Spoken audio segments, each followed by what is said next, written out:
Hola, buen día. Mi nombre es Tania y hoy hablaré sobre la educación después de la revolución. El concepto de educación posrevolucionario remite al periodo posterior a 1917, fecha en la cual se formalizan las características del nuevo Estado mexicano.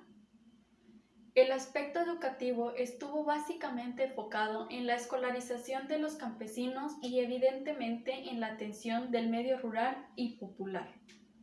Antecedentes de la educación porfirista. El Estado porfirista se caracterizó por centralizar el poder en una época en la que la norma eran las violentas luchas internas para controlar el poder entre liberales y conservadores.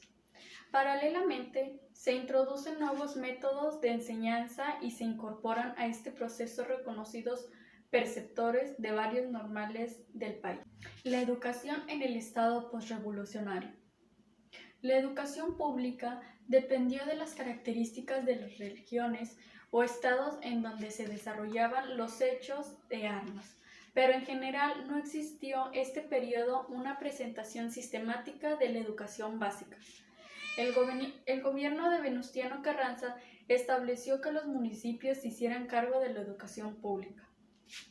La política impactó de manera negativa en la educación debido a carencias económicas y humanas de los gobiernos municipales.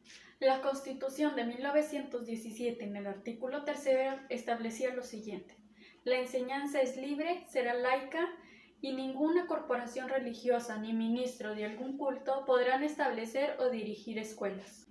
Época vasconcelista. Los fundamentos de la educación moderna en México fueron establecidos por José Vasconcelos, cuando fundó la Secretaría de Educación Pública, por sus siglas SEP, en 1921. La gestión vasconcelista fue sin duda exitosa y sentó las bases de la educación en México. Los maestros, alumnos y escuelas aumentaron significativamente. En el año 1920 había 17.206 maestros, 679.897 alumnos y 8.171 escuelas. En 1923 habían 26.065 maestros, 1.044.539 alumnos y 13.487 escuelas. Todo lo anterior se logró básicamente al trabajo de profesores que fundaron las escuelas a lo largo del país. La educación posrevolucionaria se centra prácticamente en crear las condiciones para la difusión de nuevas ideas revolucionarias, mediante la creación de escuelas, la alfabetización y enseñanzas de técnicas productivas.